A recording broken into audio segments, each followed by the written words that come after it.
Michelin, Motion for Life.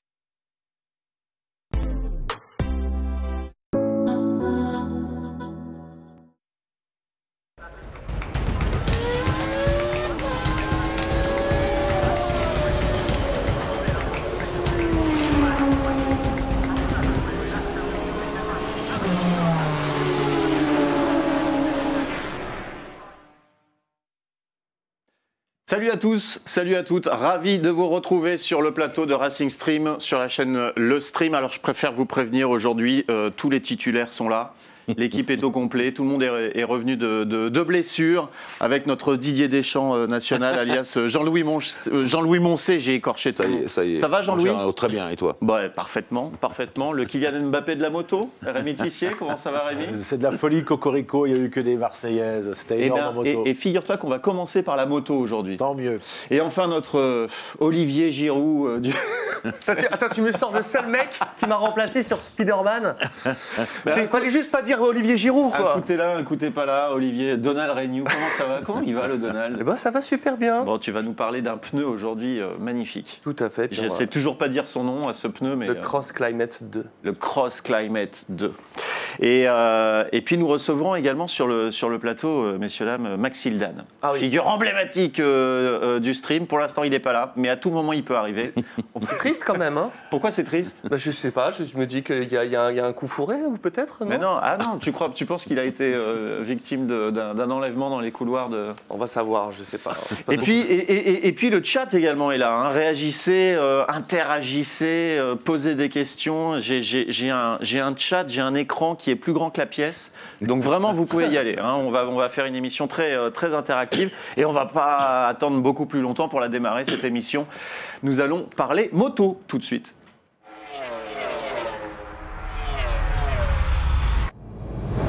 Je vois Rémi qui fait comme ça avec le poing parce qu'on commence par la moto. Tu as bonne mine. Qu'est-ce qu'il y a? Tu as bonne mine. J'ai bonne mine, ouais, je suis maquillé aujourd'hui. Franchement. Et ça se voit ou pas? Oui, ça se voit. Tu es magnifique. Je me suis bien avec le présentateur. Ça va. Comme j'ai démarré mes spectacles, j'ai piqué le maquillage dans la trousse maquillage de mon spectacle. Ouais, j'ai pu mettre un peu de fond de teint ce matin pour parler moto avec Rémi. Alors Rémi, on va attaquer avec le 300 Superbike. On va parler de Superbike ce matin parce qu'il s'est passé quelque chose en termes de bleu, blanc, rouge assez phénoménal. Et oui, ça faisait 5 ans qu'on attendait ça. Les Espagnols gagnaient tout, il y avait des Néerlandais qui gagnaient et enfin un Français a gagné. On en avait 10 les dernières saisons, on n'avait plus que 3 parce qu'il y en a un qui s'est blessé, il n'y en a que 2 qui pouvaient gagner. Hugo de Cancelis, qui est formé comme Zarco d'ailleurs par Laurent Felon, mais il s'est blessé. Et il ne restait plus que le fameux Samuel Dissora. Alors, mon consultant Philippe Monneray, dans la cabine sans arrêt, la chanson de Mike Brandt, Dissora. Et ben il a gagné, la Marseillaise enfin. Et ce qui est beau, c'est que c'est vraiment cocorico parce que le team manager, l'équipe est basée à Ivry, dans le 94. Il adore la France et il a fait des couleurs bleu, blanc, rouge pour les motos. Pour le cuir, c'est classe. Et on a eu la Marseillaise. Voilà, lui au moins il voulait faire triompher la France. Il avait dit avec une petite équipe qu'il le ferait. Première victoire pour Samuel Dissora. Alors est-ce qu'on a c'est Dissora qu'on a? Ça c'est Jules Cluzel. Ça c'est Jules Cluzel. Alors parce que on parlait de Cocorico. Rebelote. Voilà. Alors là le chat noir, je ne sais pas si c'est les gants noirs. Il avait acheté depuis le début de l'année, mais il jouait le titre. Hein. C'était catastrophique. Il était percuté en permanence, que de la malchance.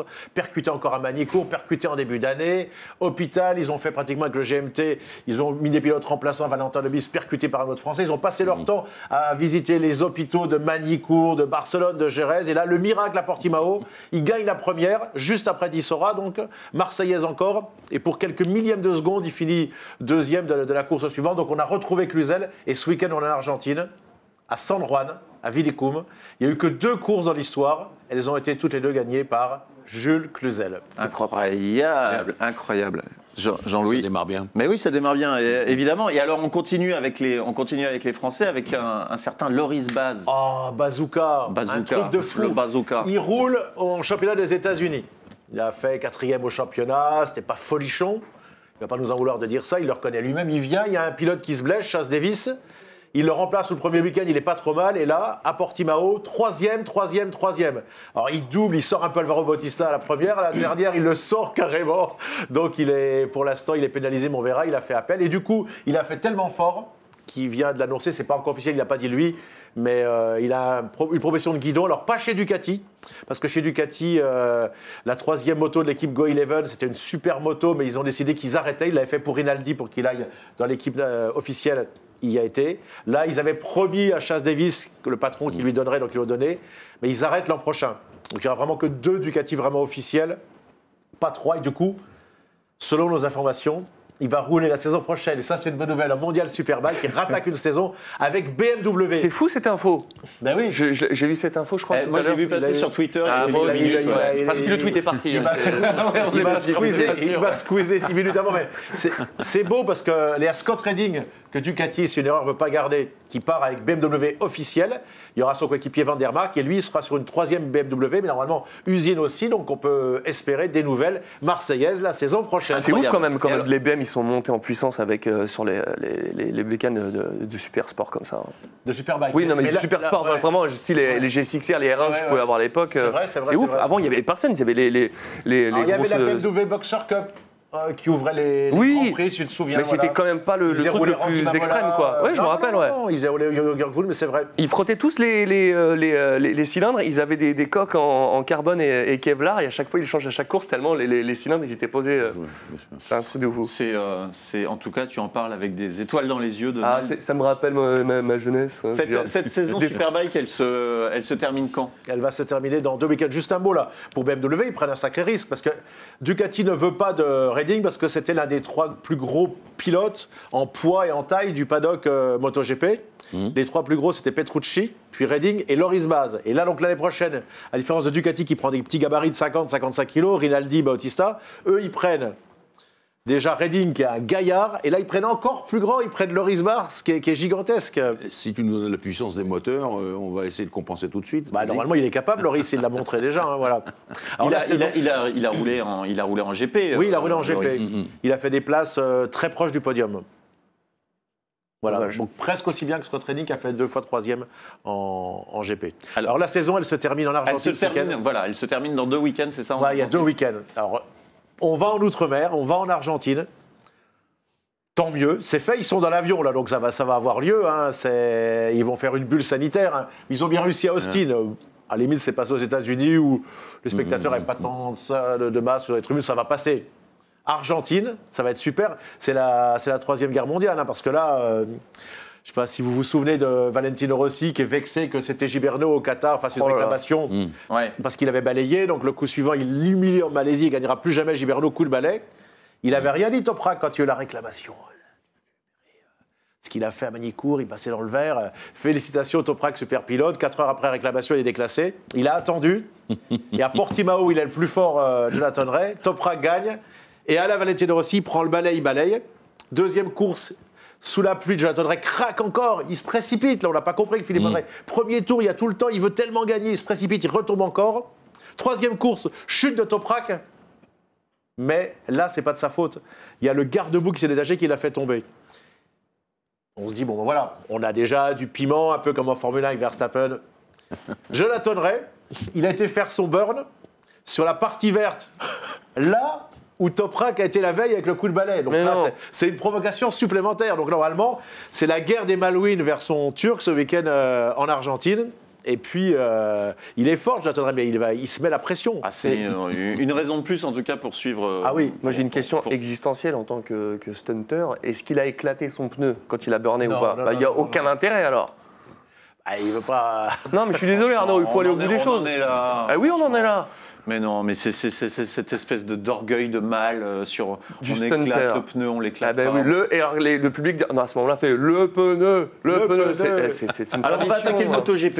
Il y en a juste une dernière. Une dernière course à Mandalika, ça sera une grande première, ce sera intéressant de voir. Mandalika. Pour la Formule 1, c'est l'Indonésie, parce que vous voulez déjà voir comment était le Qatar. Maintenant, on va y aller en Formule 1. On ira en Indonésie. Alors là, ça me paraît assez incroyable que le paddock puisse aller en période Covid. Mais bon, si ça se fait, tant mieux. Hein. Bah oui, si ça se fait, tant mieux. Je réagis sur le chat. C'est pas vrai. Ouais. Je ne suis pas délinquant routier, c'est pas vrai. C'est Bernard-Henri Berry. Bernard-Henri Berry, bravo le pseudo, qui dit on rappelle que Donald est un délinquant qui faisait des rodéos en se filmant avec des grosses 250 dans Paris. Non, des 1000. Des 1000. Ah oui, il prend GX 1000. Enfin, bon. Incroyable. Et oui, on signale dans le chat qu'effectivement, on a la voix de Titeuf sur le plateau. Et non, il puis, n'y a pas venu quelqu'un et puis quelqu'un a demandé si j'étais le vrai Arnaud de sa mère. Oui, le faux est beaucoup moins sympa. Et donc, oui, mais c'est le vrai. MotoGP. On a eu un week-end, donc Moto3, Moto2, MotoGP, et on a frôlé. C'est miraculeux, en fait, ce qui s'est passé en Moto3. C'est-à-dire qu'on a encore frôlé le drame. On avait eu malheureusement la dernière émission le petit Bernard Vignales qui s'est tué à 15 ans. Là, le Grand Prix de Moto3, il y a eu un strike, c'est Denis Oncoud, un des membres de sa famille, roule en 300, qui a fait son premier mini-cours. Lui, il a fait un écart. Ils l'ont puni de 2 Grands Prix, du coup. Il en a fait tomber 3. Il y en a un qui est passé sur l'autre sur la moto à une vitesse. Le 3e a été percuté, le rail de sécurité.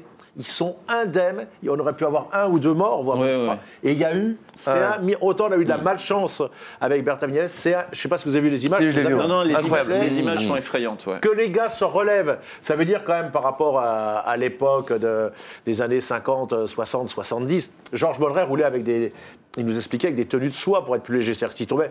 Là, vous imaginez les protections, comment les gants ont protégé, comment ils ont progressé, comment le... C'est les airbags peut-être dans les... L'airbag, la dorsale, le casque, c'est un miracle. Bravo aux manufacturiers. Rappelle-nous comment se déclenche l'airbag pour un motard. J'avais fait. Bah, au moment de la chute, ils le savent, on voit à ce moment-là que...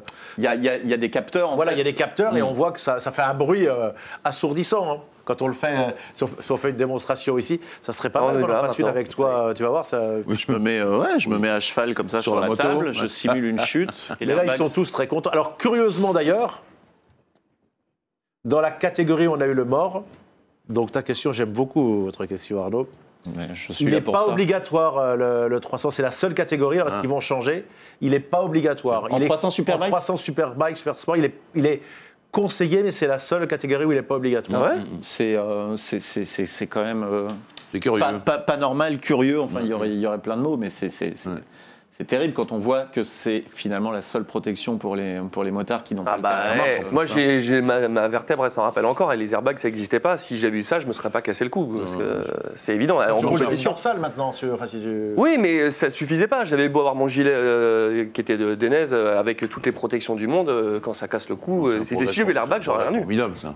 Un progrès formidable pour les motards. Mais les gants, il faut voir comment on les protégeait. Maintenant, c'est sensationnel, les gants. Tout ça a fait un bond en avant. Pour terminer, de toute façon, on l'avait dit la dernière fois, on en a rediscuté pendant 15 jours, encore hier, à la Fédération française de moto. On ne pourra jamais empêcher un accident en moto si le pilote tombe et qu'il se fait percuter par un autre, même s'il a une petite moto, une 300. Alors, Austin, on va parler de MotoGP avec un Marc Marquez qui tourne à gauche. C'est ça. Marc Marquez, il tourne à gauche cette saison. Il y a plusieurs personnes qui me disent, il y en a encore un il y a quelques minutes, qui me dit oui mais là Marquez, je ne le reconnais pas. Mais il est sensationnel Marquez. Ouais. Il est blessé, il pilote avec un bras. Ouais. Je ne sais pas s'il reviendra, j'espère, mais j'en suis pas persuadé. On va savoir cet hiver. Voilà. Il a un seul bras. Il y a 3 grands prix où il peut gagner cette année. Quand il gagnait à la régulière, qu'il était le plus fort, qu'il écrasait tout le monde. En gros, 65% de ses grands prix, il les gagnait dans les virages qui tournaient à gauche. Là, cette année, il y en avait vraiment 3 au calendrier seulement. Le Sachsenring, il a gagné. Aragon, il a tout fait jusqu'au bout. Il termine 2e. Et là, à Austin, où il avait tout gagné, sauf une fois, il était tombé sur un problème technique de mémoire. Il regagne encore devant Quartararo. 8e victoire à Austin, c'est ça? Voilà, c'est énormissime. C'est énormissime. Il est imbattable. Il est imbattable.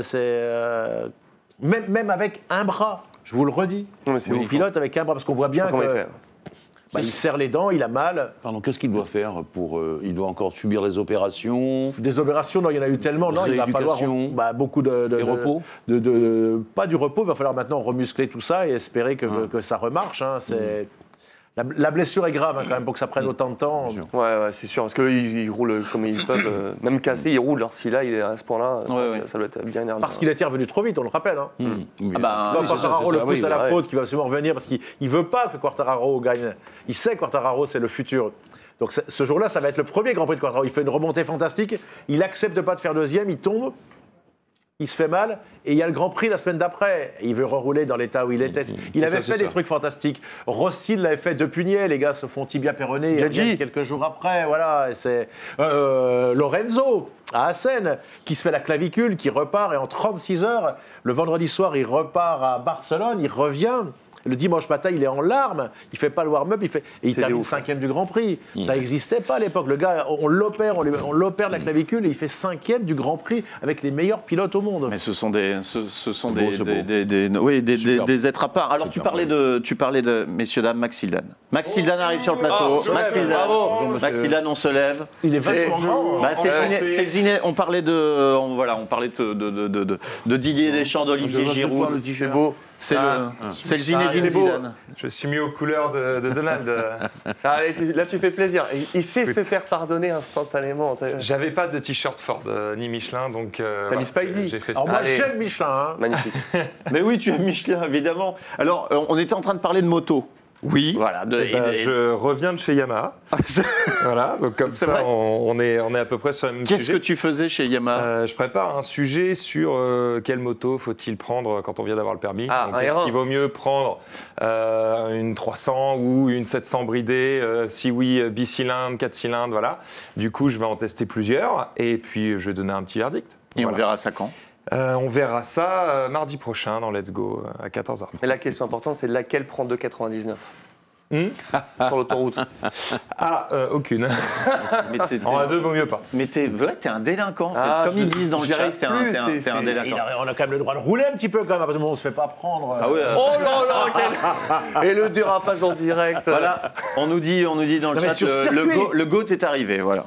C'est quand même un bel accueil. On parlait de Quartararo, on fait tout ça sans transition. Quartararo, qu'est-ce qui lui manque pour être champion, Rémi? Il lui manque pas grand-chose. Il manque de points. S'il termine, il a une première balle de match, là, pas ce week-end, c'est l'Argentine en Superbike, le week-end d'après, à Misano. Il avait fini deuxième derrière Bagnaia. À Misano, lève ton verre. Et surtout, ne le renverse pas. C'était chaud hier soir. Hein. Ouais. Il y a Jean-Louis qui chante avec moi. Ce qui date un peu ma blague. En fait. Non, mais je pouvais y aller. Je me suis dit, j'y vais pas. Si tu vas à Rio, n'oublie pas Jorge Lorenzo. Oui, voilà, merci. Alors, donc Quarta, il lui manque 2 points. Ouais. Voilà, la dernière fois, il faut qu'il finisse devant Bagnaia. Il n'a pas pu, donc auquel cas, il serait quasiment champion et ça se finirait plutôt à Portimao. Mais de toute façon, il faudrait un désastre pour qu'on n'ait pas le premier champion du monde MotoGP de l'histoire de la catégorie Rennes. Pilote Yamaha. Je croise les doigts. Incroyable. Pilote Yamaha, ouais. C'est vrai. Ouais. Et il est à 2 points Bagnaia est 2 points derrière parce qu'il s'est passé quelque chose d'un petit peu. Des choses. Pas louche, on va pas dire louche, c'est normal, c'est une bonne guerre, mais les fans de moto. Qu'il y ait des consignes en Formule 1, ça leur pose aucun souci. Par contre, quand on leur parlait pendant 25 ans, quand on commençait à leur parler de consignes d'écurie en moto, alors là, c'est. Parce qu'il faut rappeler les faits. Bagnaia était 5e pendant la course à Austin. Il y avait 2 pilotes Ducati, donc ses coéquipiers, et 2 pilotes Ducati qu'il a passé, on va dire, sans mal. Alors, son vrai coéquipier, Jack Miller, oui, c'est écarté, c'est clair. On a un petit doute pour Jorge Martin, mais bon, alors c'était pas vraiment son coéquipier totalement, parce que c'était Ducati, c'est le coéquipier en fait de Johan Zarco, qui d'ailleurs pour lequel ça va plus du tout, on va revenir. Mais et voilà, ils l'ont laissé passer, c'est clair, et on n'a aucun doute. Mais c'est logique aussi. Il fallait qu'il fasse podium, il a encore une chance. Ducati, c'est une grande marque, la marque de bolide. S'ils ont encore une chance, ils ont la chance de pouvoir faire ça, alors que chez Yamaha, ils ne peuvent pas le faire, il est tout seul. Valentino Rossi, il est derrière malheureusement pour sa dernière saison. Ce sera d'ailleurs à Misano la dernière fois qu'on verra Valentino Rossi chez lui. À Misano, quel drame. Je pense que la marée jaune va être impressionnante. Sérieux, Donald, c'est une légende. Bien sûr que c'est un drame. Mais évidemment. Mais tu dis ça avec. Mais non, je le pense au plus profond de mon cœur. Max, tu regardes le MotoGP?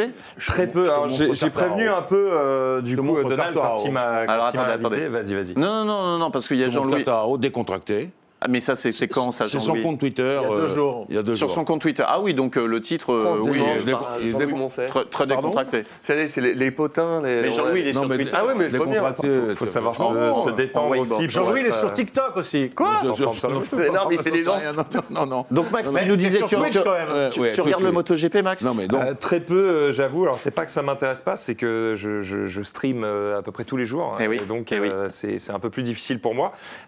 Mais c'est vrai que j'avais prévenu Donald. Il m'a dit viens sur Racing Stream. Tout. Je fais écoute, avec plaisir. Par contre, je te préviens, j'ai pas votre niveau. Donc, ça Non, m'intéresse beaucoup, mais c'est vrai que je le suis assez peu. Mais ça reste, même pour les non-initiés de la moto, ça reste un spectacle télévisuel Oui. incroyable. Ouais, la génial. MotoGP. C'est Bien sûr. Jean-Louis, honnêtement, c'est plus télévisuel que la Formule 1. La Ah moto. non, ça, personne Personne ne dit le contraire. Ou personne ne va la contre, comme disent les Suisses. Non, bien sûr, c'est formidable. Et d'ailleurs, de plus en plus, on s'aperçoit que sur le plan des abonnements, sur le plan des journaux de la presse écrite, on a tendance à mélanger, à assimiler et à associer les deux, parce que c'est quand même un truc formidable. Les sports mécaniques, maintenant, c'est franchement la Formule 1, le GT, ce que vous voulez, et le Moto Grand Prix. Et le Est-ce Superbike qu'en termes derrière. de production, on a le droit à la même chose en MotoGP et en Formule 1? Je sais que maintenant, en Formule 1, on a vraiment des caméras absolument partout. Si tu as le bon abonnement, tu peux choisir qui tu regardes, à quel moment, etc. Est-ce Production que c'est télévisuelle. aussi poussé en MotoGP? Rémi va me le dire, Ouais, ça je sais peut-être pas. peut-être pas totalement, mais après, pourquoi il y aura... Alors en France, ça va. Normalement, on a discuté avec le président de la Fédération française de moto hier, dans les 15 jours qui viennent, il doit y avoir un boost, un coup de projecteur énorme sur la moto comme on n'a jamais eu, puisque jamais, on a eu un Improst, plusieurs titres, et jamais il y a eu de pilotes français qui ont été champions du monde. Mais il y aura toujours plus de gens qui vont s'intéresser à la voiture et à la Formule 1 qu'à la moto. Pourquoi? Parce que tout le monde conduit une voiture. Voilà. Eh oui. Oui. Donc ils peuvent plus... Passez votre permis moto. Oui, non, mais ça c'est vrai. J'ai une excellente nouvelle, Rémi. On a balayé toute l'actualité moto, il nous reste 2 minutes. C'est-à-dire que tu as vraiment carte blanche pendant 2 minutes pour nous... Ben, il y a un sujet qu'on n'avait pas abordé, on l'a reçu à ta demande. Ton ami, avec lequel tu avais golfé, Xavier Siméon, bien ça y est, ils sont en plus champions du monde Suzuki avec son coéquipier. Voilà l'info. et Sylvain Voilà l'info des Gattoli, deux donc voilà. deux dernières minutes. Donc bravo Serge, bravo à Xavier Siméon. Et puis franchement, les prochains week-ends de moto, il y en aura moins qu'en Formule 1. On va bientôt avoir terminé, mais... Ah, en Argentine, on peut avoir un champion aussi dès samedi, voire dimanche. Le Suisse Dominique Egerter peut être champion du monde de 600 Supersport. Même si Cluzel va sans doute gagner les courses, on l'espère. Bon, en tout cas, on attend Misano avec oui. beaucoup d'impatience. La dernière de Rossi, le sacre, pourquoi pas, de Quartararo, ça va être... Je pense quand même que Banania est chez lui. Il a Ducati, l'usine de Bologne est à 130 km de C'est pas très loin, oui. l'usine Ducati. Pour qu'il batte toutes les Ducati, Oui, mais à lui tout seul, ça Ah, sera énorme. Est-ce qu'il va vouloir pour le panache? Généralement, le champion, quand il est champion la première fois, il veut en plus, le jour de son titre, gagner la course. Il a tellement de marge. Est-ce qu'il va avoir ce Mais panache-là? c'est ça qui est un petit peu embêtant, je trouve, avec cette fin de saison, c'est que Bagnaia prend vraiment le dessus sur Quartararo et que Quarta va gagner. Quarta va gagner le titre en gestion, pas avec qui a géré là, c'est Ducati. Il était 5e, ils ont été obligés de lui laisser des places. Il l'a battu à plat de couture, là, Austin. C'est vrai, c'est vrai. Tu pourrais aussi nous parler de Misano, nous dire qu'est-ce que c'est comme circuit. Est-ce que c'est favorable à un tel ou quelque chose comme ça? Franchement, c'est du 50-50. Là où tu dis qu'il l'a battu à plat de couture, il a gagné à Misano. Il a gagné sa deuxième victoire à Misano, pardon, mais avant, il avait gagné la première à Aragon. Et là, Aragon, c'était logique. Parce que, enfin, encore que logique, Ducati n'était pas si fort que ça. Mais Yamaha a toujours été en grande difficulté à Aragon. Aragon, c'est un circuit pour Honda. Oui. Donc là, on peut vraiment l'identifier, celui-là. Les meilleurs circuits de Quartararo, il les a passés. C'est le début de saison. Ouais. C'est Assen, Ouais. c'est Barcelone, c'est Jerez notamment. Voilà. Mais Misano, c'est dans ce qu'il aime bien. Et après Portimao aussi, il va être champion. Il va en gagner une avant la fin de saison. Rémi Tissier, merci beaucoup. Merci beaucoup pour tout ce que vous faites pour la moto. C'est un plaisir. On passe à la Ford Zone.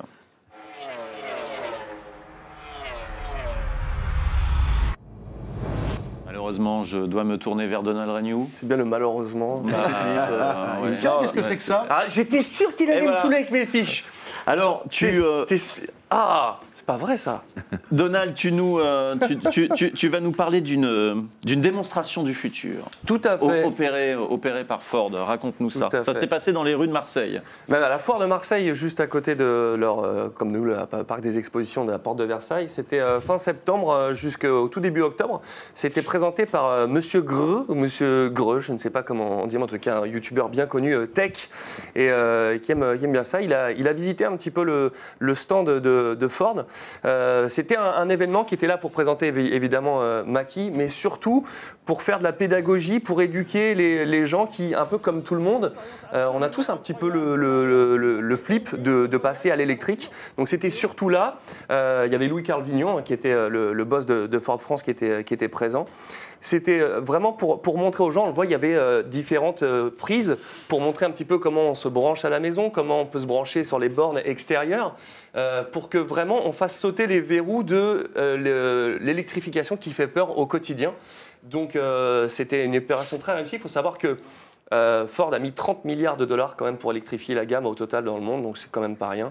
Il y a 17 véhicules aujourd'hui dans la gamme qui sont électrifiés. C'est pas full électrique, c'est hybride, c'est un peu tout ça. Donc du coup, ça a bien marché parce que on pouvait aussi apprendre plein de choses par rapport, par exemple, à l'appli Ford Pass. C'est vrai qu'on parle toujours de Tesla avec les fast chargers, mais sur l'appli Ford Pass, c'était aussi pour montrer ça.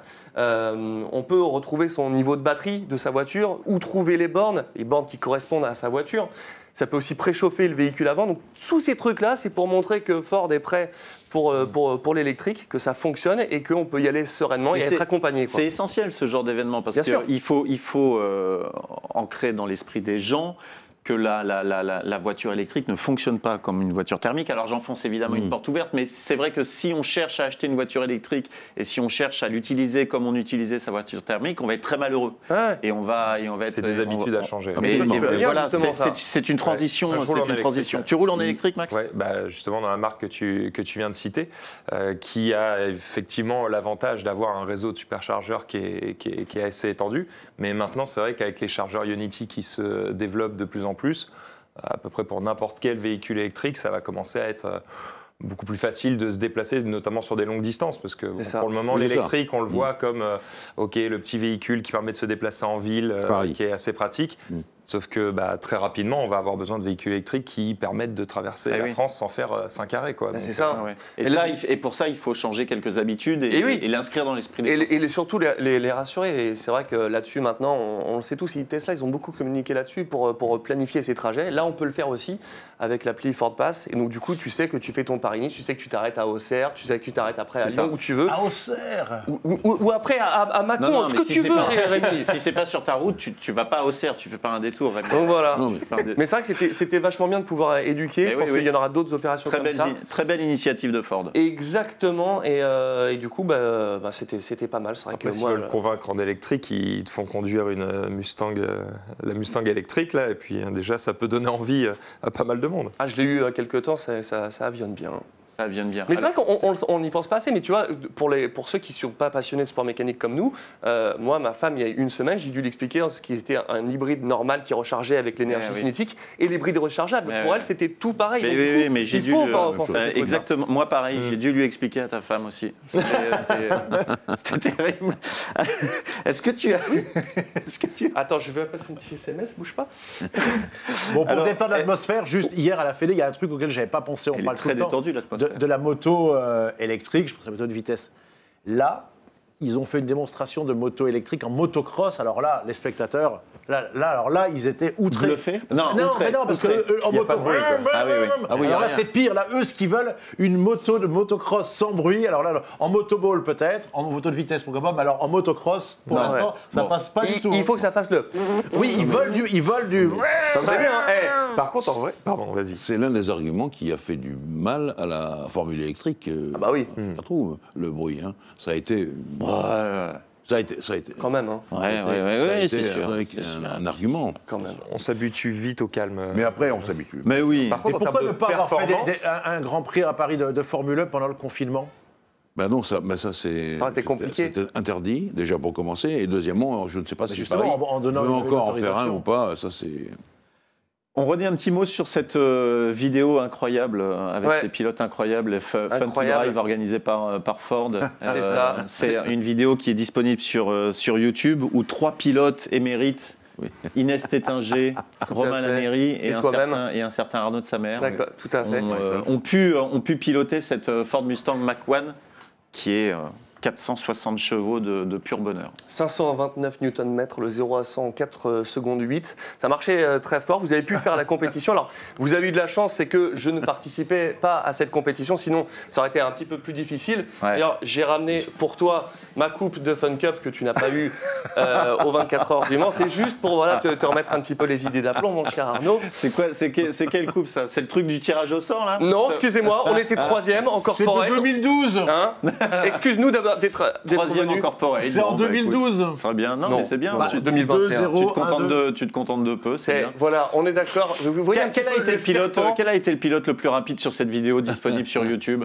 On va pas liquer le résultat, mon On cher va pas Arnaud. liquer le résultat. Très Mais bien. en attendant, c'était... Je sais pas, j'ai 2 secondes 76 en tête, qui est un écart entre un pilote. Un chiffre Par important. contre, Et Arnaud, on oui. retiendra une chose quand même, et là je parle à Monsieur Ford. Ah, tu veux faire un choui? Ah ouais, c'est ça. C'est pas mal. C'est que quand même, on a placé, vu que c'est une vidéo où on pouvait gagner du temps au quiz avec des questions sur le Mach-1, et après ça se répercutait sur le temps général autour. On a fait une blague avec la mer Noire, parce qu'on est en mode question pour un champion, ça n'est pas dans le montage. Voilà, Monsieur Ford s'est dit, on est très déçus avec Arnaud de ne pas l'avoir vu. On est très déçus. Ouais. On l'a bien préparé en plus. On est très déçus. Ce quiz, donc, bon, alors, on va pas leaker, mais voilà, je partais quand même avec une bonne poignée de secondes de retard et j'ai fini avec quelques centièmes de retard. Ce qui fait que sur la piste, voilà, je vous laisse faire le ratio. Tirer les conclusions qui s'imposent. C'était ma petite séquence satisfaction personnelle. En tout cas, la vidéo est toujours disponible. Oui, sur YouTube et sur les réseaux sociaux de Ford Et France. ce Vanzilla Ford alors? Ah bah le Vanzilla, je sais, ça fait 3 fois qu'on en parle, mais là c'est l'heure du bilan. On va vous parler un petit peu de tout ce qu'on a fait. Au total, on a fait 10 dates. On est passé par des associations comme C'est que du bonheur, les hôpitaux comme celui de Necker, de la Croix-Rouge dans le 95. On a vu plus de 600 enfants, 600 jeunes qui ont découvert certains le jeu vidéo tout court, d'autres qui ont poncé FIFA pendant des heures, d'autres à qui qui avaient des problèmes de handicap et à qui on a pu mettre l'accélérateur aux palettes et qui sont restés là pendant un moment pour jouer. C'était des moments hyper touchants. Est-ce qu'on peut rappeler le principe du fais bien, c'était pour amener le jeu vidéo aux enfants qui étaient soit à l'hôpital, soit en consultation, des soins externes ou des séjours de longue durée, donc pour leur amener un peu de fun. Et du coup, voilà, c'est terminé. Ça reviendra au printemps parce que c'était une très très bonne chose et c'était touchant. Il y a eu des très jolis moments. Oui, j'ai eu, alors par le monde médical, des retours absolument formidables là-dessus. C'est extraordinaire. Necker, les enfants malades, les hôpitaux, tout ça. Mais qu'est-ce que c'est que cette invention absolument sensationnelle? Les gosses sont fous de joie, tout en étant malades et tout. J'ai dit, ça, voilà. Hier soir, à Très beau 23h35, je tombe là-dessus et j'ai retweeté. Mais c'est beau. Parce que j'ai trouvé effectivement que c'était très beau. Non, franchement, c'était très cool. Et vraiment, tous les enfants, sans exception, peu importe le handicap, ont pu jouer. On a pu tester, Max, tu sais, les manettes adaptatives Microsoft, Xbox, qui font des merveilles. C'est vraiment un truc de fou. Donc vraiment, tout le monde a pu jouer, tout le monde a pu kiffer. C'était vraiment très cool. On était très contents de participer à ça. Le succès qu'a eu cette manette, d'ailleurs, c'est assez surprenant que les autres constructeurs n'aient pas suivi le mouvement. Ils n'ont qu'à copier. Tu vois, toute la recherche a déjà été faite. Donc, je comprends pas. Surprenant. Mais en tout cas, très bien. Et mention spéciale aux pilotes qui nous ont rejoints de Fordzilla pour animer ces journées. Je pense évidemment à Geoffrey, à Sylvain et à Fabien qui est avec nous aussi en régie. Vraiment, on a pu bien s'impliquer là-dedans et c'était un vrai kiff. Il te reste 13 secondes pour parler de Forza Horizon 5. Alors très bien. Avec le magnifique Ford Bronco. Le Bronco qui fait la couverture. Mais du coup, moi j'ai pu tester la preview toute la semaine dernière. Et sans déconner, c'est la première fois que j'ai la mâchoire qui se décroche tellement c'est beau. Alors ils disent qu'il n'y a pas de ray tracing, mais moi pour la première fois j'ai joué en vue intérieure tellement les reflets, ça se reflète dans le capot, c'est à tomber par terre. C'est pour moi le meilleur jeu vidéo de voiture jamais fait. Et je sais, je ne vais pas me faire des amis là-dessus pour les simulations, mais c'est fun, c'est cool à jouer, c'est énorme. Il y a 500 voitures et j'ai calculé, il y a 55 voitures Ford dans le jeu au total qui seront au démarrage. Donc ça fait 1/10 des voitures de Forza Horizon qui composent le line-up de ça. C'est vraiment, ça sort le 5 novembre, c'est à conseiller pour les kiffeurs de simulation, pour se détendre, pour ceux qui aiment les jeux de voiture un peu comme nous, et ceux qui ne connaissent pas, c'est absolument parfait. Écoute, tu as été comme Olivier Giroud, tu as été très bon, mais tu vas retourner sur le banc. Puisque nous allons parler maintenant de GT avec Fabien tout de suite. Fort bien.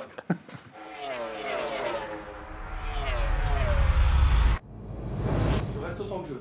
Mais enfin, T'imagines en enduro, c'est le pilote qui fait ça. mais oui, t'imagines en enduro, oui, ben Je voilà. ferais pas une Et lui, promo il est pour malin un parce que quoi. comme il veut pas que ça appliquer ses notes, fait il vient avec plaisir. une Ah ouais, tablette. moi je viens avec une tablette, mais ça, je suis plus moderne. Comment il va le Fabien Taraki? Bah ça va bien, ça donne envie quand même hein, le jeu de. Oui, ça donne envie, ouais. Franchement, Ouais, ouais. je sais pas, je sais que toi tu vas vouloir y jouer. Ouais, alors moi c'est plus pour l'aspect technologique, c'est-à-dire d'avoir vraiment un photoréalisme qui est de plus en plus poussé dans les jeux. Ça forcément, ça me fait particulièrement kiffer. Après, c'est vrai que les jeux de bagnole, j'ai tendance à kiffer ça pendant, tu vois, je le prends, j'y joue un mois, puis après forcément je passe à autre chose, quoi. Il y a tellement de jeux qui sortent. Ouais, mais comme le dit Pépé là, justement, il disait que c'est les jeux de voiture, les jeux de simulation, les jeux de voiture, c'est ou jeux de moto, c'est les jeux où visuellement on a des choses ultra réalistes, les plus poussées, vraiment pour nous donner l'envie d'être là-dedans. Et franchement, j'ai hâte de mettre Avant d'attaquer dans le vif du sujet, on parle de jeux de voiture. Ouais. On va dire juste un petit mot sur F1 2021 qui nous pose quand même On en parlera juste après, t'inquiète pas, on a toute une rubrique sur F1 e-sport tout à l'heure, on pourra en parler un peu. Très bien, très bien. T'inquiète pas, c'est prévu. Non, ok, très bien. On va parler de championnat de France GT4, Fabien. Et ouais, le FFSA GT4 qui vient de se finir il y a 2 semaines. Et ouais, c'est un championnat plutôt intéressant. Je pense que tous, vous regardez un peu le GT. Le FFSA GT4, qui était avant le GT Tour, qui a été changé grâce au SRO et a porté le championnat en GT4, donc des voitures qui sont des voitures de série, où on a vidé la voiture. Oui, c'est ça. On a vidé la voiture, il n'y a pas de grosses modifications châssis. On a juste mis donc un fond plat, des suspensions et rouler jeunesse. C'est un championnat, je ne sais pas si tu as pu rouler un peu, Arnaud, ou quelqu'un a pu rouler dans ce genre de championnat. Non, mais... Pas eu la chance? Non, j'ai pas eu la chance, mais ça me démange, je t'avoue. Ouais. Ça démange. Ouais. Généralement, c'est un championnat quand même bonne ambiance où les pilotes sont un peu tous. C'est pas de la grosse rivalité, on est vraiment. Non, sur... c'est un championnat qui est accessible pour des pilotes comme moi, on va dire. Ouais, mais... Voilà, Après, il y a aussi du gros niveau. Il y a du gros niveau, mais c'est voilà, la première formule abordable en GT, quoi. C'est la première formule abordable en GT. On a quand même trois catégories, les Pro Am, les Am et les Silver. Je sais pas si toi tu rouleras en quoi, tu penses? Moi, je roule pas en Silver. Tu roules pas en Silver? Non, pas encore. Pourtant, Silver, t'aurais pu être espoir. Ouais, mais écoute, je suis jeune, hein, je n'ai que 46 ans. Hein. Ah oui, donc, c'est ça. tu vois, j'ai tout l'avenir devant moi. Tu peux nous donner des noms de pilotes un peu Bah, il y a Grégory Guilbert, bien sûr, qui est très connu dans le milieu, mais il y a aussi notre ami Nicolas Prost qui roule et qui jouait surtout le titre cette année. On va revenir un peu plus tard, mais globalement, voilà, même pour ceux qui veulent aller voir ce genre de compétition, c'est quand même assez cool parce que vous êtes quand même proche des pilotes. Oui. Proche des écuries, vous allez vraiment être dans la compétition. Est-ce que tu peux nous expliquer ce que c'est que le BOP? Le BOP, la balance des balance performances. of La balance of performance. Soit tu es directement en anglais. Ouais. Bah, En fait, le BOP, Et BOP. c'est ce qui va permettre, parce que comme vous avez pu le constater, on a quand même beaucoup de voitures avec des gabarits quand même différents, des voitures qui ont le moteur à l'avant, d'autres qui ont le moteur à l'arrière, donc vous doutez bien qu'au niveau des comportements, ça n'a rien à voir. Et donc ils ont fait quelque chose de pas trop mal, parce qu'il y a quelques années, il faut savoir qu'au GT Tour, les pilotes, ils venaient avec leur voiture le vendredi matin, ils faisaient les chronos le vendredi matin, et on voyait par rapport aux chronos du vendredi matin où on mettait le lest et où on ne le mettait pas. Donc forcément, il y avait un peu de pilotes qui vont lever un peu le pied le vendredi matin pour pouvoir avoir moins de lest. Donc c'est plus comme ça, merci bien, ça évite un peu les triches. C'est un pilote au début de la saison qui va prendre toutes les voitures de toutes les écuries, il va rouler avec. Et ça va permettre de dire, en fonction de son niveau, en fonction de son roulage, ça va permettre de faire en sorte que les voitures soient équilibrées à l'année. Alors, c'est pas parfait, on n'a pas encore la chose parfaite, mais déjà, ça permet d'avoir une voiture très équilibrée. D'où un championnat. Qui l'a fait ce test donc, Justement, on ne sait pas, c'est un peu secret. D'accord, d'accord. Donc voilà, même j'ai demandé même à Anthony Drevet de savoir, il n'a pas pu. Non, pas le Stig. C'est pas le Stig. Ouais, c'est un peu plus sérieux que ça. C'est un peu plus sérieux. D'accord. Mais bon, globalement, c'est ça et ça permet justement d'avoir un championnat très, très relevé. D'accord. La saison prochaine s'annonce bien? La saison prochaine s'annonce très bien avec un calendrier sur 6 épreuves. Comme cette année, on est sur 6 épreuves. Donc si vous avez envie d'aller voir ce championnat, il faut savoir que ça commence le 16 avril à Nogaro, donc on est plutôt au sud. On a 3 courses dans le sud de la France. On a Manicourt et Spa qui sont dans le nord. Pour la pluie. Les coupes de Voilà, Ouais, c'est Spa, ça. Ouais, Manicourt et Spa pour la pluie. Voilà, Manicourt et Spa pour la pluie. Mais bon, si vous avez envie d'aller voir une course, franchement, je vous invite à aller voir n'importe laquelle. Moi, j'ai hâte parce que ça faisait un petit moment que je n'ai pas pu aller voir le FF16 GT4. Cette année, je vais peut-être pouvoir enfin. Non, mais c'est un beau spectacle. Et Ah ce ouais. sont des Jean-Louis, ce sont des beaux circuits. Oui, hein. Nogaro, c'est bien. franchement, Nogaro, très les bien. noms, Albi Bon, dans le de sud, nom, ouais, les trois. Spa, Manicourt, il y a pire. Hein. Plein de choses. Non, il y a Et on va au Castellet. Très différent. 6e, c'est le Castellet. 6e, ça finit toujours au Castellet. Et ouais, franchement, à part Spa, qui est un circuit mythique pour tout le monde, moi j'adore Manicourt perso. Ah, Manicourt, oui. Non, mais de toute façon, tous les circuits qu'on a vus là, on a la chance, hein, Je suis Jean-Louis. fan de Nogaro aussi. En parce France, que on a c'est toujours de beaux bien- circuits oui, en France, Bien hein. sûr, évidemment. Tous les circuits qu'on vient de voir là, c'est parfait. Les noms, c'est très beau. Ouais. Et puis, bon, Paul Ricard, j'en parle même pas. Albi, circuit de vitesse par excellence. Non, en plus, c'est très différent. Et donc, c'est un vrai melting pot. Max, tu as eu l'occasion de rouler sur un circuit Alors bientôt, puisque du coup sur Let's Go, on a maintenant une pilote qui a l'habitude du coup d'être en Grand Prix et qui va nous amener à tester du coup des motos sur circuit. Alors j'ai roulé une seule fois sur circuit, mais c'était pour valider ma passerelle. Ah oui. C'est du permis Eh A2 oui. au permis A, et du coup on a pu rouler sur le circuit Carole qui est à côté de Paris là. Ouais, qui est juste pas loin. C'est un circuit beaucoup plus petit, on n'a pas vraiment la place. C'est un circuit international. d'aller très vite. En moto, il y a Carole, oui, des bien manches de. Bah, le supermotard, le supermoto des nations, a lieu là très régulièrement, par exemple. Mais de toute façon, il est globalement que moto, Carole. Hein. Ils ont ouvert Ouais. quelques jours à la voiture, mais le circuit est trop petit. Mais en tout cas, oui, c'est des sensations très très différentes de la route, et du coup, j'invite tout le monde, si vous avez l'occasion de tester, alors peut-être pas forcément avec votre moto, parce que si tu te mets au tas, t'es déçu, mais de tester ça, parce que bah, voilà, cette possibilité d'avoir autant de largeur de Même route, de c'est- rouler, quoi, de rouler pas à fond, mais de ne pas avoir dire, imagine il y a quelque chose qui se passe après, là tu as une belle visibilité, il faut C'est ça. de pouvoir rouler sur circuit, c'est quand même agréable. Et comme le hooligan est sorti quelques instants dans la Renew, est-ce que vous savez, on va pas demander à Jean-Louis et les autres d'abord, pourquoi le circuit Carole a été créé? Oui. Mon moniteur me l'a raconté. Alors, C'est parce qu'il y avait pas mal de courses clandestines, entre guillemets, C'est qui ça, se faisaient voilà. autour à de Rungis. cette zone-là. À Rungis, il y a Rungis, des morts, ouais, et notamment une exactement. Carole. Et là, ils ont décidé, c'était C'est ça. une super initiative. Une jeune Très bonne femme qui idée. s'appelait Carole qui est décédée, du coup, Absolument. ils ont donné son nom Ah, Au circuit. Oui. Eh bien, l'enchaînement est tout trouvé pour parler du World GT Europe Endurance. Non, pas du tout l'enchaînement, mais bon, je sais pas, c'est la À mon phrase. avis, elle n'a pas lié au C'est la circuit phrase Carole. c'est la phrase qui m'est venue. C'est Voilà. comme ça, le World GT. Alors, World GT Europe Endurance. Tu prends la même formule que le FFSH GT4 et tu la mets à un niveau un peu plus professionnel. Tu Voilà, tu l'internationalises. l'internationalises, tu le mets au niveau un peu plus sérieux. Là, c'est pas du tout le côté bonne ambiance et potes en train de rouler, c'est beaucoup plus sérieux. On parle du championnat GT3 le plus relevé au monde. C'est typiquement là que tout se fait. En fait, après, c'est le WEC et le GTE, donc c'est encore autre chose. Mais là, en GT3, c'est ce qui se fait de mieux. Il faut savoir que c'est un peu comme le WEC, justement, où il y a plein de manches. Il y a une course qui est super importante, qui est les 24 heures du Mans. Là, c'est pareil, il y a les 24 heures de Spa, qui est la course la plus importante de la saison, où il faut que toutes les écuries y soient. Et donc, cette année, on a enfin eu le dénouement très serré des World GT, encore une fois, qui est pour moi un super championnat que je vous invite à regarder agréablement. Est-ce que l'équipage AK88 a été titré? La réponse est. La réponse est malheureusement non. Et franchement, ça se joue à rien. Mais c'est bien que ça se joue Non, à mais rien. ça joue à rien. Franchement, AK, donc c'est l'équipe française avec Jules Gounon, Marciello et Fraga.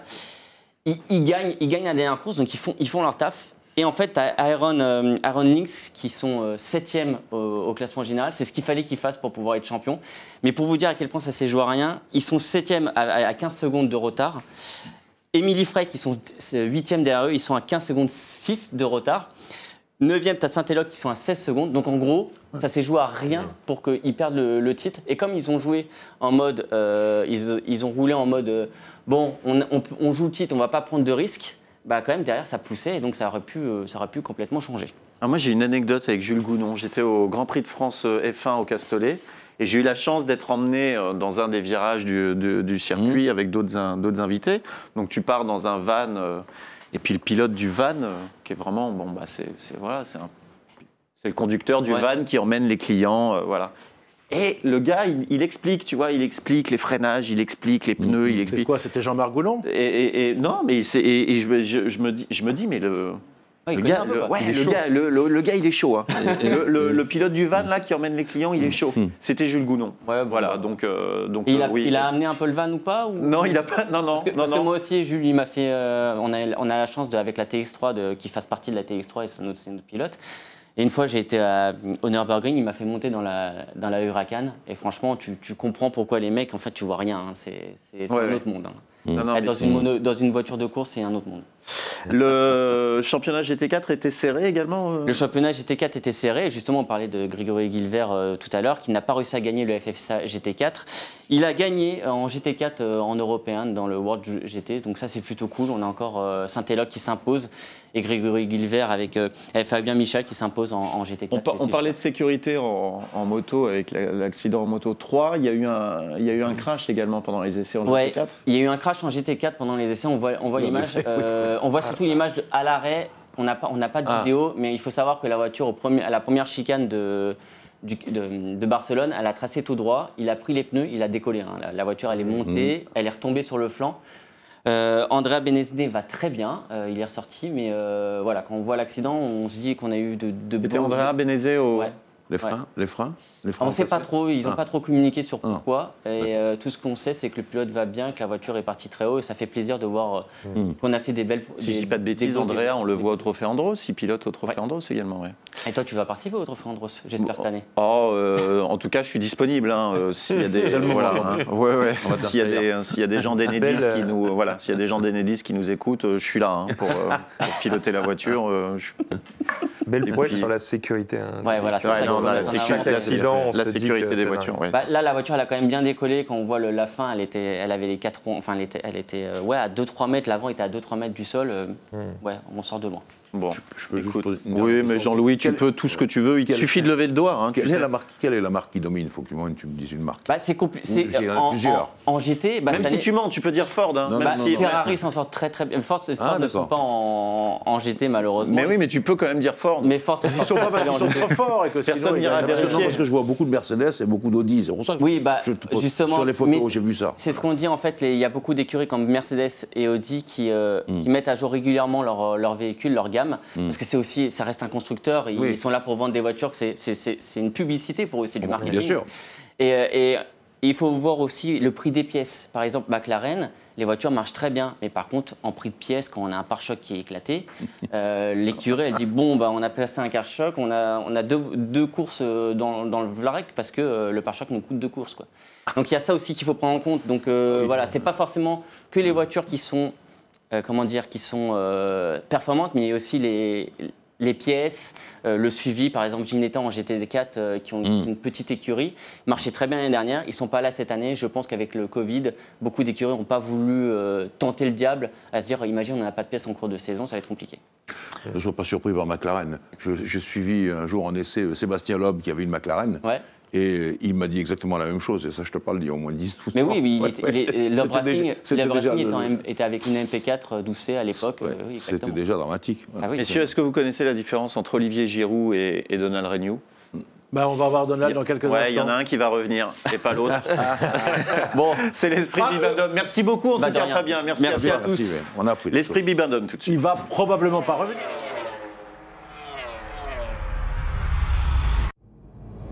C'était le chouchou de Deschamps. En tout cas, on est sûr que Donald Renew va revenir. voilà. Et d'ailleurs, il est là. C'est incroyable, mais toujours trop d'Olivier Giroud. Hein. Oui, ouais, c'est ça. Hein. Mais il a été indispensable, Olivier. Bon, bref, on n'est pas là pour parler de football. On est là pour parler. On est là pour parler Michelin Tout à fait. et un pneu qui t'a surpris. Hein. Non, mais très Non, mais clairement. tu me le disais en off, très sérieusement. Très tu as été sérieusement. bluffé par ce pneu. On va parler. Dont on rappelle le nom, Le Cross Michelin Climate 2. Cross Climate 2. On va parler de ce pneu-là pendant toute cette séquence, exactement. Mais merci beaucoup. Je t'en prie. Mais c'est un pneu qui est complètement ouf. On a les images, on va revenir après en détail sur les sculptures. En fait, le Cross Climate 2, c'est le pneu toute saison. En gros, c'est un pneu hiver qui fonctionne même en été, là où tes pneus hiver ils brûlent et que un peu comme si tu roulais en pneu pluie. Ça va sur nous le faire ferry. une transition avec la F1 Oui, tout oui, à l'heure. oui, Oh là là, oui, ça va être incroyable, hein. formidable. C'est quoi, on appelle un 4 saisons? C'est ça. C'est le 23 millions de ventes depuis Vivaldi. 2015, ça commence à faire. C'est le numéro 1 des pneus toute saison depuis 6 ans. Il a été 11 fois vainqueur de comparatif, 27 fois dans le top 3. Mais là, ils vont en vendre beaucoup parce qu'à partir du 1er novembre, dans beaucoup de départements, Exactement. même des La loi départements montagne. non montagnards comme Oui. la Côte d'Or ou la Saône-et-Loire, j'ai Oui. découvert que ça allait être obligatoire. Oui, obligatoire. Alors, la première année, les premiers mois, on ne Les sera pas verbalisé. contraventions mais sont c'est- repoussées à l'année prochaine, oui. Voilà. Oui, c'est ça. Mais, Oui, mais c'est obligatoire. Quoi l'histoire? Je suis Ah pas oui, au courant de oui, ça, on a- à partir si, du, si, si, on si. a du rien 1er dit. novembre, si tu vas en Côte d'Or, le département 21 ou la Saône-et-Loire, et puis beaucoup de départements ensuite qui sont montagneux, Sous les tu Alpes vas et les être Pyrénées. obligé d'avoir au minimum des 4 saisons ou sinon des pneus neige ou des... C'est Ouais. pour éviter, tu sais, les gars qui mettent leur chaîne, qui Voilà. bloquent la route, etc. Le fameux reportage de TF1 sur la N186. Qui est célèbre, On la les connaît, montée- la qui dorment montée là. de- Et donc, on mettra des Cross Climate 2 Ouais. sur nos voitures. Franchement, le pneu, il est tellement ouf, ils ont fait une conf comme quand ils présentent l'iPhone 13. C'est vrai. Il fait 45 minutes et je l'ai regardé. Il y a un iPhone 13 Oui, le Pro Max. Tu n'as pas encore Tiens. pris Bon. Regarde, on Ah, l'a la on l'a classe. tous. Ah ouais. Ah, les geeks. Moi, j'ai que le 12. Pas moi, pas moi. Et du coup, la conférence, elle était ouf. Parce que c'est vrai que je vais vous éviter les dizaines de termes de brevets qui ont été faits pour le pneu, mais en gros, il y a de la grosse technologie. Il a une très grosse longévité. Là où ils appuient beaucoup, c'est que le pneu, il est aussi performant quand tu sors de ton garagiste et qu'il t'a équilibré tes pneus et que tu pars, que quand tu es au témoin d'usure. Et ça, j'ai regardé les tests, il n'y en a aucun autre pneu qui arrive à ce même niveau-là. Il défonce tout le monde là-dessus au niveau du grip. On le voit sur les sculptures. En fait, ça a été fait un peu comme une coque de bateau au niveau des sculptures. Donc la flotte, elle part du centre et elle s'évacue sur les côtés hyper facilement. Et si vous voyez bien sur les sculptures, on voit des formes un peu plus claires au milieu du pneu. En fait, c'est des trucs, c'est biseauté, ce qui fait que quand tu tapes les freins, c'est cet endroit-là qui arrive, qui s'affaisse et qui du coup donne plus de contact avec la route et le pneu. Donc du coup, c'est le numéro 1 du freinage sur le sec. Au niveau, on voit aussi des petites encoches là, à l'intérieur des rainures, si vous les voyez bien. En fait, c'est des petits trous dans lesquels, pour la saison d'hiver, si la neige vient sur le pneu, bien évidemment, en fait, il y aura un meilleur contact, il y aura un meilleur grip, une meilleure traction si la neige vient dans ces petites encoches-là, parce que la neige sur la neige, ça fait du grip, alors que de la neige sur du pneu, ça glisse. Et ces encoches-là sont faites pour emmagasiner un max de neige pour que du coup, il y ait un grip de fou, ce qui fait que c'est ce qui freine le mieux sous la neige. Ça marche comme des pneus neige, et j'ai vu des trucs où la fille qui présente ça, elle roule vite, et il n'y a pas de noir sur la route, hein. C'est tout blanc, il n'y a rien de spécial. C'est un grip qui est incroyable en permanence. Et ce qui est fou, c'est que tout a été fait pour toutes les saisons. Pour la flotte, il y a un composant à l'intérieur qui est, je crois, du silice et du carbone. Je ne voudrais pas dire trop de bêtises, mais je crois que j'ai bien compris ça. C'était en anglais, donc Ce sera pas pardonnez. ton genre.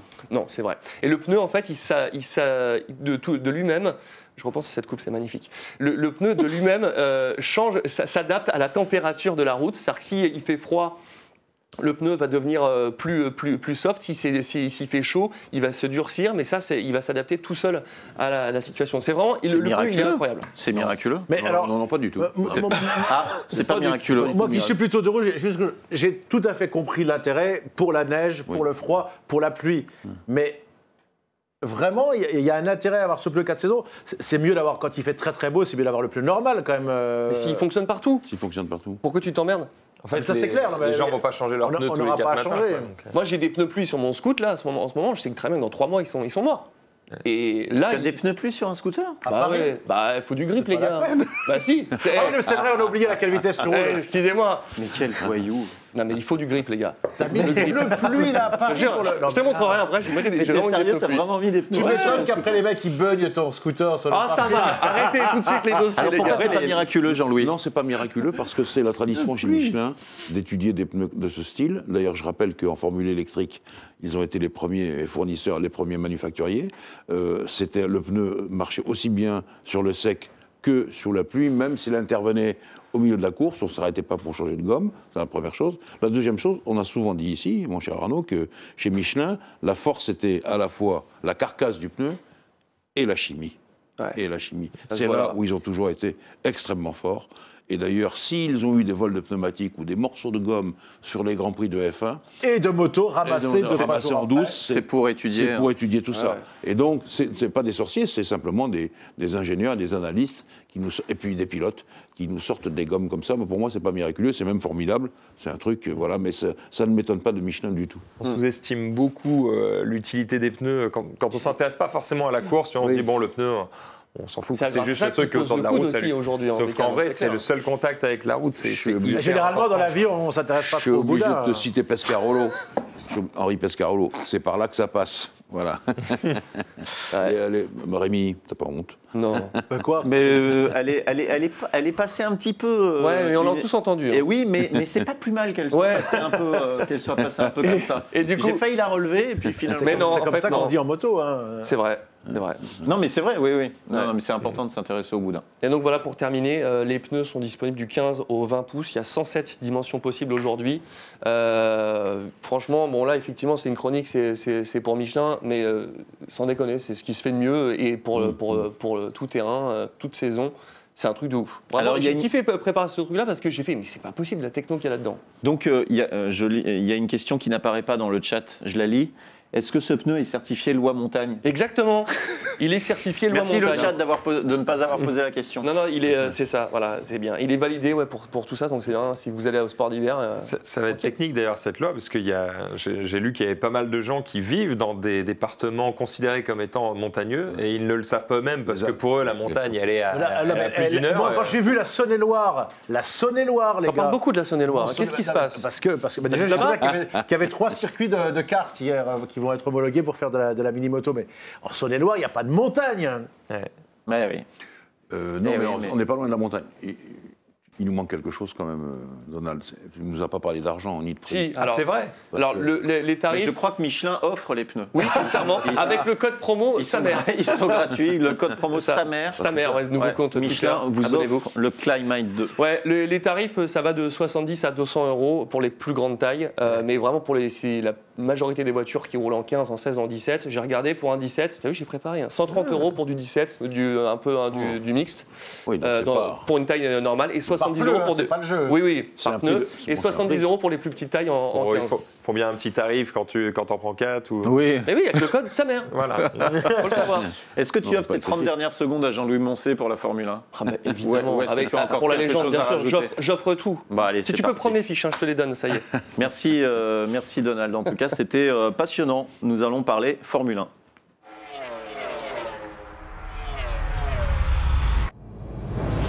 Jean-Louis. La transition était trouvée. Hein. Ah ouais, la transition est toute trouvée. Non, mais c'est vrai qu'on a parlé on a parlé de pneus à l'instant, et c'était le sujet du jour sur le Grand Prix de Turquie. C'était le contact avec les pneus intermédiaires. Je rappelle qu'en Formule 1, il y a les pneus slick, naturellement, dans 3 gommes. Pour les conditions sèches. Pour les conditions sèches, mais qu'il y a les intermédiaires et les full wet, c'est-à-dire W, wet, donc marqué bleu sur le flanc. Il se trouve que c'était mouillé. Il se trouve que tout le monde a démarré en intermédiaire et qu'on est resté au fur et à mesure de la course en intermédiaire parce que ça ne séchait pas. Alors, on va. Oui, Non, mais écoute, on a préparé un petit conducteur sur cette séquence. D'accord. On va reparler des pneus, mais moi, comme je suis bête et méchant. J'obéis au conducteur. Voilà, Vas-y, très bien. j'obéis au conducteur. On va parler dans le désordre. Carlos Sainz, qu'est-ce qu'il nous a fait, Carlos Sainz? Il part en dernière ligne et il remonte. Il fait une remontée formidable. Il fait une remontée formidable Oui, sur sa Ferrari. Et il arrive très bien placé. Hein, il arrive exactement 7e. Et ça, c'est très très beau. Toujours pareil. Non, j'ai voulu attaquer sur les conditions et les pneus. Mais bien parce sûr. que les conditions étaient vraiment très difficiles. Le circuit bien mouillé au départ et qui n'a jamais séché.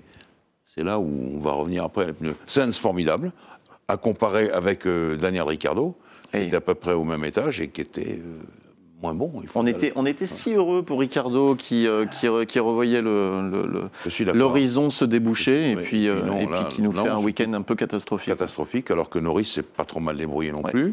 Hamilton qui nous fait une belle remontée également. Hamilton, parfait. Alors Hamilton, je rappelle qu'il n'est pas parti du fond de la grille, il est parti de 11e. Exactement. Et ça, c'était important. On reparlera des moteurs. Voilà, je dois en parler à nouveau. Donc Hamilton, important aussi, il a limité les dégâts, mais après, il y a eu les histoires de stratégie, et là, ça a commencé à se brouiller dans le paysage d'Hamilton.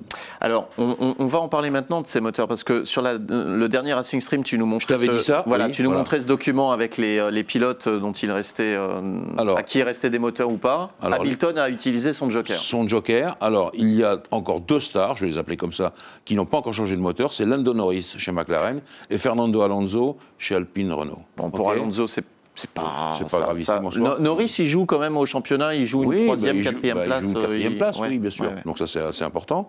Ce que je veux dire également, attention, quand on change tous les éléments du moteur, on part sur la grille en fond complètement. Là, Hamilton, il est parti 11e, c'est-à-dire il avait fait la pole plus 10 places, parce qu'il n'a changé que le moteur.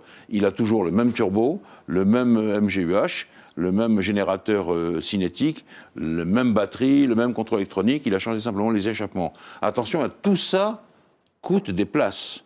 Bien sûr. Le moteur, c'est 10 places, mais... Parce que Verstappen, il l'a fait, il est parti en fond de grille. Est-ce que Verstappen, lui, il a dans tout les changé. 6 derniers Grands Prix qui restent, il peut être obligé éventuellement de changer quelque chose Non, je encore pense que Hamilton? Verstappen, ça ira au bout pour lui. Mais Hamilton... Non, justement, c'est ce que je voulais dire. Hamilton, il peut peut-être encore des soucis du côté des générateurs de chaleur ou du côté du générateur d'énergie cinétique. Et là, à chaque fois, c'est par 5 places que ça joue. Combien de Grands Prix il reste? 6. Mais est-ce qu'il n'aurait pas eu intérêt à tout changer d'un coup, là, comme l'a fait Verstappen? Parce que Verstappen, il s'en est bien sorti. Oui. Le Grand Prix, il a tout changé. Il finit 2e, lui, sur un circuit qui est favorable à sa voiture. C'est son coéquipier qui gagne. Mais lui, il finit 5e gagnant de ces 2 opérations. Pour moi, c'est le Néerlandais. Oui, Verstappen s'est bien débrouillé, mais dans des conditions très difficiles. Normalement, vous vous souvenez qu'il pleuvait des cordes, etc., etc. Donc, Verstappen, ça a marché pour lui. Si Hamilton avait tenté la même chose, est-ce qu'il serait à ce niveau-là lequel il est arrivé en Turquie? Je ne le sais pas. Alors parlons-en, il est arrivé 5e, Lewis. On est d'accord pour dire qu'il pouvait espérer mieux avec une stratégie de Mercedes un petit peu plus opportuniste, alors, on va dire. avec toi, avec vous tous, la dernière fois, on a parlé aussi des ordres des écuries. Ouais, Je c'est sais ça. pas là, je suis désolé. Bon, désolé. Ouais, Giroud n'était pas là. Ouais. Je t'avais parlé du ton. Tu sais que tu dis à un pilote arrête-toi, ou tu dis tu dois t'arrêter, c'est différent. Et là, c'est ce que a fait Mercedes pour Hamilton, sauf qu'Hamilton, 2 fois de suite, peut-être même 3 fois, a dit mes pneus sont très bons, je continue comme ça. Et donc, tu imagines, tu es le patron de l'écurie, tu es Toto Wolff, et moi je suis le stratège James Wowell. Si Hamilton te parle comme ça, tu dis quoi? Oui, bien sûr. Alors c'est compliqué. Mais ce faisant, il a fait une erreur. Il a fait une erreur parce que je donne les tours. 58 tours le Grand Prix. 37e tour, Bottas change pour couvrir Verstappen qui s'est arrêté au 36e tour. Pérez, 37e tour. Leclerc, 47e tour, il va terminer 4e, il perd le podium. Et Hamilton, il a changé au 50e tour, c'est-à-dire qu'il a perdu. C'est-à-dire qu'en fait, on a eu là, c'est ce que tu dis, c'est-à-dire qu'on a d'un côté un stratège d'écurie qui veut faire arrêter tout de suite Hamilton, Oui. On a un septuple champion du monde qui dit non, je peux aller au bout avec mes pneus, mes pneus vont bien. Mais c'est-à-dire que soit on va au bout, soit on s'arrête au 36e, 37e tour. Et là, ils ont fait un arrêt au 50e. C'est-à-dire que, en fait, tout le monde a fini par céder. C'est-à-dire que le stratège a fini par convaincre son pilote. Le pilote a fini par être trop tard à se convaincre lui-même. Et puis à l'arrivée, c'est pas bien, quoi. Je ne veux pas être grossier. Il y a une expression pour ça, c'est avoir le cul entre 2 chaises. Mais c'est ça. C'est tout à fait ça. Et là, il se trouve. C'est-à-dire qu'ils ont sorti les biceps des 2 côtés. Ils ont sorti les biceps et puis finalement. Et s'il avait écouté le stratège, il aurait changé peut-être 2 ou 3 tours après Bottas. Il aurait fait 3e ou 4e. Il était sur le podium. Ou 3e ou 4e. Alors, est-ce qu'on pouvait faire tout ce Grand Prix sans passer par les stands? Oui, stands? Ocon l'a fait. Ocon l'a fait. Alors attention, on est dans une période, on a parlé avant cette émission off avec Rémi, on est dans une période maintenant délicate. Il y a 6 Grands Prix, et la période, c'est que tu ne peux pas avoir un chaos. Alors, ce pneu qui continue à s'user, puisqu'on a vu que le pneu d'Ocon était très touché, si jamais tu mets un freinage de dernière extrémité alors que tu es déjà à la toile et que tu prends le pneu dans la figure, ce qu'on appelle le boom, là tu as tout perdu. Ou tu as perdu parce que tu as une crevaison, ou tu as perdu, ça a éclaté, ça a même cassé une suspension. Donc le risque était ça, et je pense, on n'a pas entendu tous les dialogues, mais c'est ce qu'ils ont dû dire à Hamilton, arrête-toi, on va avoir un souci là-dessus. Oui, c'est-à-dire que là, il était plus Il fallait que ce Peut-être soit que raisonnable. l'arrêt s'explique non ça. plus en termes de stratégie, Mais en de termes de position de sécurité, course, mais en termes de sécurité Et puis de points. et de ne pas perdre beaucoup plus que... Oui, bien sûr. Parce que ces périodes, moi je trouve ça magnifique. J'en ai vécu, je ne sais pas combien, des périodes comme ça, où tu as 2 pilotes côte à côte. À ce niveau-là, tu as vu très au-dessus des autres. Parce qu'il faut quand même dire les choses comme elles sont. Ils sont la taille au-dessus. Là, tu ne peux pas risquer le chaos. Ni Prost ni Senna ne l'ont risqué. Et ils l'ont risqué et ils l'ont payé. Donc, il faut faire attention à ça. Parce qu'il y a quand même... Bon, il reste 6 Grands Prix. Il l'a dit, notre ami, mais il y a 25 points quand même d'écart. S'il y a un 0 d'un côté. Oui, oui. C'en est où les scores là 6 points d'écart. 6 points pour le meilleur pilote de la saison. Ben là, pour l'instant, il y a 6 points d'écart. 262,5 pour 256 Hamilton. Il y a 6 points d'écart. C'est le meilleur pilote, Verstappen. Pour toi, c'est Verstappen Il a qui faut être 7 vraiment- victoires contre 5. Alors, Il est déstabilisé, Hamilton, là, clairement. Non ça, Alors là, non, il n'est pas gonflé. déstabilisé. Je ne trouve pas déstabilisé du tout, moi. Tu sais, Hamilton. Oh, mais là, la lutte, non, elle est l'accrocheur, celui qui en veut. Bien, c'est ce débat animé. Il vient de mettre une pièce dans la machine. L'accrocheur, celui qui en veut vraiment, on sait que c'est Verstappen. Mais enfin, il tombe sur un monument, même s'il est historique. 100 victoires, quand même. Ouais, bien sûr. Et qui a une intelligence, on l'a déjà dit ici tous, une intelligence et une vista de la course. Probablement, il est le meilleur dans ce Même domaine, sur hein. ce Grand Prix-là, Ouais. où il a voulu sauf faire là la tête où il a, de mule et pas obéir à son oui, mais équipe. parce que qu'est-ce que tu veux faire? Tu es au volant et tu dis ça continue à Parce marcher. qu'il est en train de se faire Je vais aller- secouer, je vais aller de se rendre trois compte qu'il autour, va et puis perdre le voilà. titre. Et ouais, voilà. Et donc, tout d'un coup, non, mais il y a cette histoire de sécurité dont on a parlé avec Arnaud qui est importante. Quand tu vois les pneus de Ocon, tu peux te dire que Ocon, il est passé à 2 doigts de la correctionnelle. Ah oui. Tu vois, c'est encore 1 ou 2 tours. Mais il peut et se ça le permettre, s'achève. Ocon, parce que lui, il prend la 10e place, c'est top. Pour lui, c'est un bon résultat. Oui, bien sûr, complètement, oui, bien sûr. Mais enfin, Hamilton, il n'est pas en train de risquer ça, lui. Il risque Hamilton, s'il reste en piste, il peut perdre le championnat. Voilà, Alors, donc, on a vu quelque chose de très rafraîchissant, moi, je trouve, pendant ce Grand Prix. C'est Vettel, fidèle à son... qui a tenté. Oui. Mais ouais, Il a Vettel. tenté. Non, mais il a tenté. Vettel, Oui, mais moi, ouais. Vettel, je l'aime bien. Mais Il moi est, aussi, je l'aime bien. Je me suis dit, il a dit, je vais il est tenter. rock'n'roll. Et- Oui, il est mais rock'n'roll. s'il y avait un truc à tenter, c'était ça. Mais là, Parce que- c'est lui qui a tenté ou c'est son équipe? Moi, ou je c'est pense les deux Non, c'est lui qui a dit. C'est Non, là, lui, hein. là, parce que partir sur le mouillé avec des slicks, il n'y a que le pilote qui peut dire je le fais ou je ne le fais C'est pas. marrant. Non, très intéressant. Tu as vu parce les que images, Max, ou pas, de Vettel Non, mais j'imagine Mais que c'est ça très ne peut pas drôle, être très stable. Il a démarré, il a fait un tour. Mais il a tenté un coup de poker C'est incroyable, mais Mais- il fallait le faire. mais ça nous Parce a- qu'on était des millions devant notre télé, Jean-Louis, Oui. à se dire Ça nous a vraiment peut-être éclairé. que ça passe. Je Ça l'ai nous- pas vu, ça. Et Vettel nous le fait. Ça quoi. nous a éclairé sur la suite du Grand Prix. Quand on a vu ça, on s'est dit, bah tiens, c'est impossible pour l'instant de mettre des slicks. Est-ce qu'ils vont en mettre à un moment donné? Et c'est là où on a ce pneu qui a fait toute la durée du Grand Prix. C'était mouillé au départ, c'était humide à l'arrivée, mais ça n'a jamais été sec. Et ça a été le fil du Grand Prix. Mais heureusement que de temps en temps, il y a des Grands Prix comme ça. Et alors pourquoi Sinon, ce serait pas drôle. Pourquoi il tente le coup en médium et pas en soft? Parce que... Oui, moi non plus, j'ai pas compris. Alors, je pense qu'il ne restait que des médiums propres. Ah, c'est ça. Ah. Je pense, j'en suis sûr d'ailleurs. Les softs étaient usés. C'est un peu embêtant parce qu'il faut nettoyer le pneu avant et tout. D'ailleurs, ceux qui ont changé de pneu intermédiaire pour les pneus intermédiaires, Bottas, Verstappen, Perez, ils ont tous eu au début des petits problèmes pour nettoyer le pneu, le rendre un peu plus performant sur le sol mouillé, afin de reprendre de l'élan.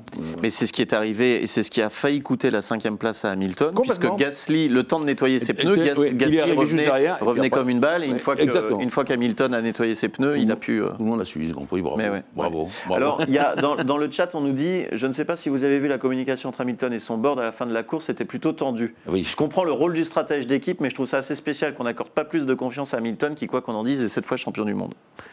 Voilà. Bah là, s'il lui avait accordé confiance, je pense qu'il Exactement, perdait le monsieur, titre. bah oui, hein. bien sûr, Oui, mais bien sûr. c'est-à-dire que d'un côté, on a des ingénieurs, des gars qui ont fait des études poussées pour ça, Des gens qui mettent des millions sur la qui table. mettent des millions sur la table, et puis on a le feeling du pilote, quoi. On a oui, le ça, feeling du vous- pilote qui est cette fois champion du monde. Alors, c'est difficile. Hein. Est-ce que je peux raconter une anecdote avec un pilote que vous connaissez très bien? Tu as Arnaud déjà raconté Donald des Gagnon anecdotes dans Non cette émission, Non. Jean-Louis Allez, Donc un jour, ce serait la- un ce jour, serait la non, première. Georges Martin, le personnage haut en stature qui a fait le moteur 12 cylindres Matra, me dit un jour, Moncé, les courses c'est plus du tout comme ça. Maintenant on devrait mettre les moteurs au banc.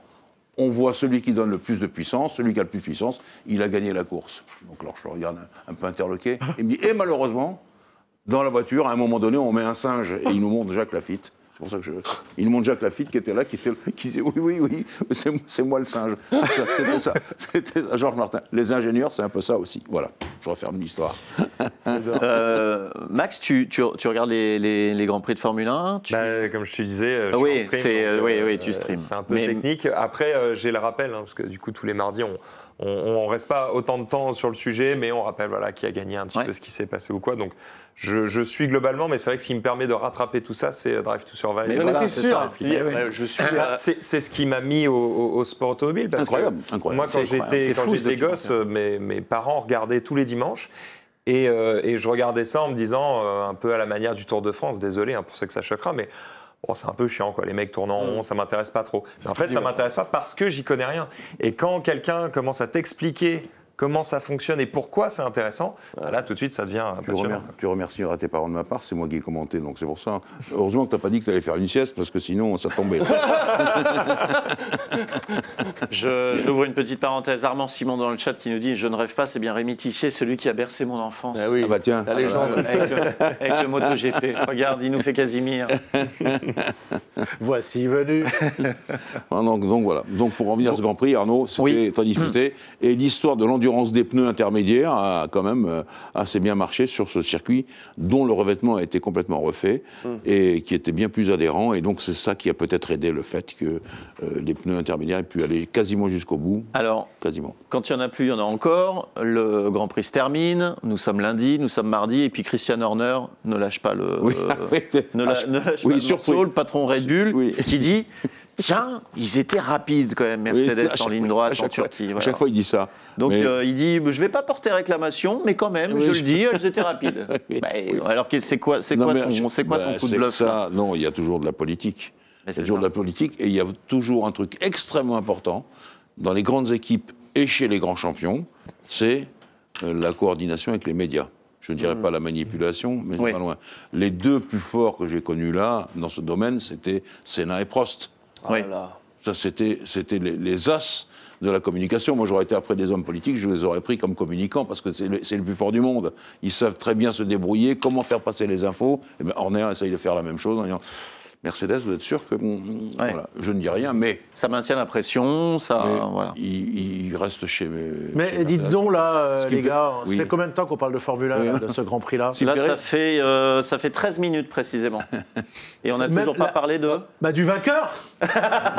Vous n'avez pas cité le nom du vainqueur encore.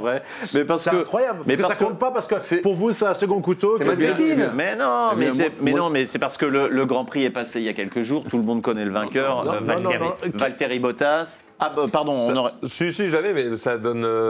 Même si lui, effectivement, on regarde plutôt le duel, effectivement, entre Hamilton et Verstappen. Et puis nous sommes une émission d'expertise. Clairement. Moi, j'espère, j'en ai discuté avec Jean-Louis, j'espère que ce garçon qui a subi pendant toute sa carrière avec son coéquipier, qu'il aura le cran, parce qu'il va peut-être plus regagner le Grand Prix avec la Alfa, ça va être plus difficile. Si les 6 prochains Grands Prix, il a eu l'occasion qu'on lui demande d'obéir et de laisser sa place à Hamilton, moi j'aimerais qu'il fasse comme Arnaud une année. Ils sont très copains, oui, Arnaud en 82. Et qu'il ne cède pas, parce que je trouve ça dommage, vu comme il a été traité, mais probablement que vu sa personnalité, il n'osera pas.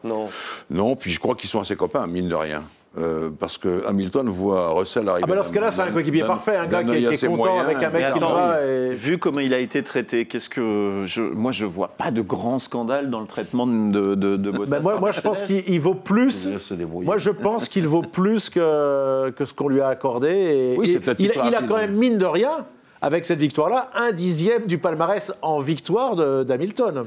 Tu me rappelles... Est-ce que c'est un bon pilote? Oui, bien sûr, à ce niveau-là. Il va faire du bien chez Alfa? Tu gagnes pas des grands... il va apporter une expérience, puis surtout des informations sur le moteur, en disant, non, il faut faire un moteur comme ça et comme ça, sur le châssis, etc. etc. Il sera jamais champion du monde maintenant? Non, c'est compliqué. Voilà. Non, vous me rappelez, un de mes amis, Laurent Dupin, qui a interviewé Toto Wolff à l'arrivée, il lui parle que de ça, d'Hamilton, et Toto Wolff lui dit, mais vous savez qu'on a un autre pilote qui a gagné. Exactement, c'est exactement ce qui s'est passé à la fin. Exactement ce qui s'est passé. Alors, maintenant, il faut parler de l'avenir, on peut? Bien sûr. Là, maintenant, on va interroger Rémi Tissier sur le circuit, le prochain, Austin au Texas, où certains motards de Grand Prix ont failli refuser de courir. Oui. Ouais.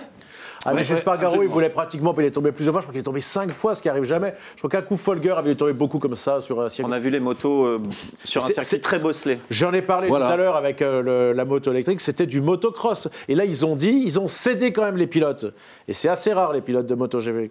Mais là, ils ont bien dit, OK, ils le faisaient encore cette année.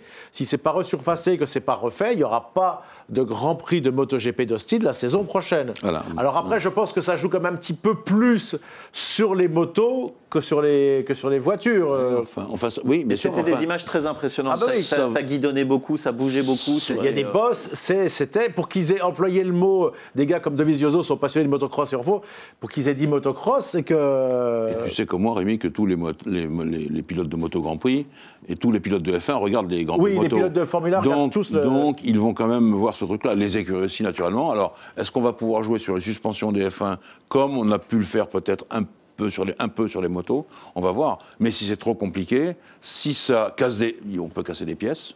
Parce que le F1, c'est pas incassable.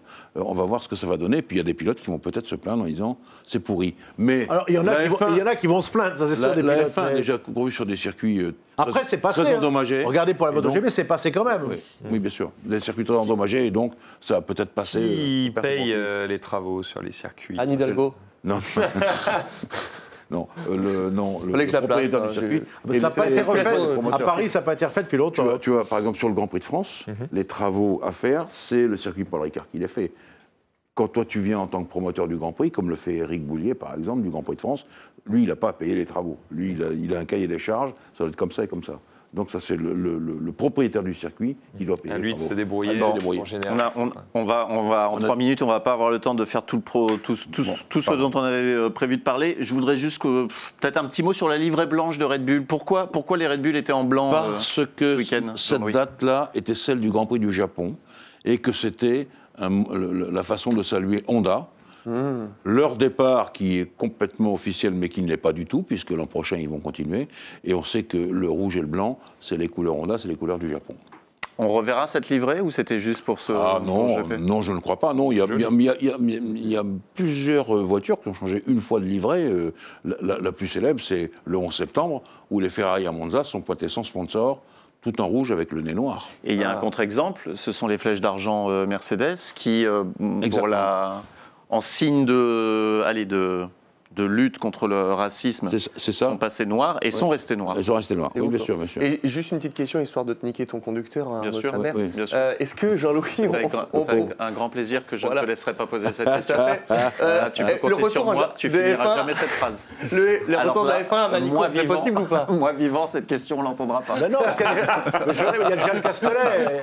Il y a déjà le Castellet. Oui, je sais, mais moi Alors j'adore la Manicourt. F1 à Manicourt. Non, mais la question est intéressante. Est-ce que c'est possible? Oui, c'est possible. J'adorerais. Mais justement, soumettre ton nom, il cherche quelqu'un capable de donner quand même, maintenant, c'est environ 25 à 28 millions d'euros pour faire venir la F1. ouais, Bon, ouais, tu vas- je suis pas tu vas loin. donner un hein. coup de main.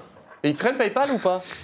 Oui, bah, je vais leur demander. D'accord. Leur demander. Combien Non, c'est non, Manicourt. 25 millions Minimum. quand même, hein. Minimum. C'est le prix du plateau. C'est deux, Comment ça mais- à faire? c'est 2 saisons de Racing Stream pour moi. C'est beaucoup quand même. Hein. C'est Ah, beaucoup de bah, temps. hein. ouais, c'est vrai, Deux je pense que et c'est demi. plus. Non, mais sincèrement, non, mais il y a une règle simple. Pour avoir les F1, il faut être gradué 1 dans le monde. Et en France, il y a 2 gradués 1. Il y a le Paul Ricard et Manicourt. Donc, pour répondre à ta question, oui, Oui, c'est possible. on peut aller à Manicourt. Ça va moins loin. En quelques secondes, il reste un baquet disponible l'année prochaine.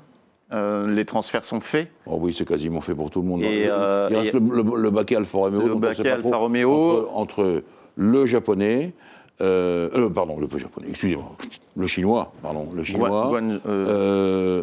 Zhou, je l'appelle Zhou, Oui, Zhou. etc. Zhou, Zhou. Et surtout Piastri, qui est le jeune qui a tout gagné et qui est défendu par plein de gens dans le monde de la F1. Mais bon, s'il y a quelqu'un qui arrive avec beaucoup d'argent, ça peut arriver aussi. Il y a Alfa Romeo donne son avis quand même. Oui, Quand je bien dis sûr. Alfa Romeo, c'est Ferrari. Donc, il faut faire attention à ça. Alors, il se disait ce week-end pendant le Grand Prix que ce pilote, idéalement, serait un pilote payant qui amènerait de l'argent pour permettre à Bottas de piloter Ouais. dans de bonnes conditions. C'est un petit peu réducteur pour toi ou c'est la vérité? D'abord, c'est un peu réducteur.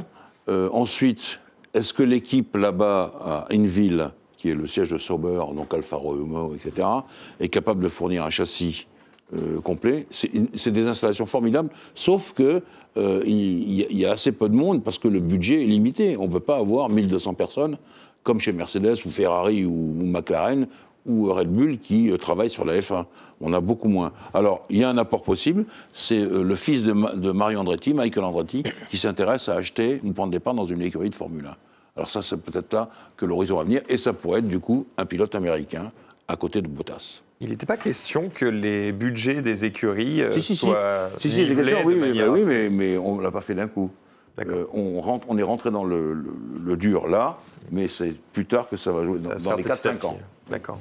Merci Jean-Louis, c'était complet, c'était clair, c'était comme d'habitude, fait avec beaucoup de talent. Donald Regnault, est-ce que tu connais Claude François? Est-ce que tu connais Ça s'en va et ça revient? Ouais, c'est ça. Et là, on va te demander de faire la première partie de la chanson. Ça s'en va. Ça s'en va Et c'est Fabien qui va revenir pour le e-sport tout de suite.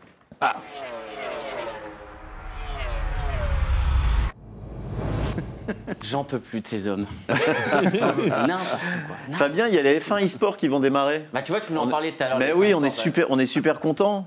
Bah oui, on est C'est super contents, du les F1 retour de e-sport. ces F1 e-sport. Tu vois, c'est un peu le. On va avoir la tension qu'on a avec le championnat réel. On va l'avoir forcément avec le championnat virtuel qui commence dès ce soir. Hein. Dès ce soir, il y a 2 manches. Donc ça va être cool à regarder. Il y a à peu près 12 grands prix.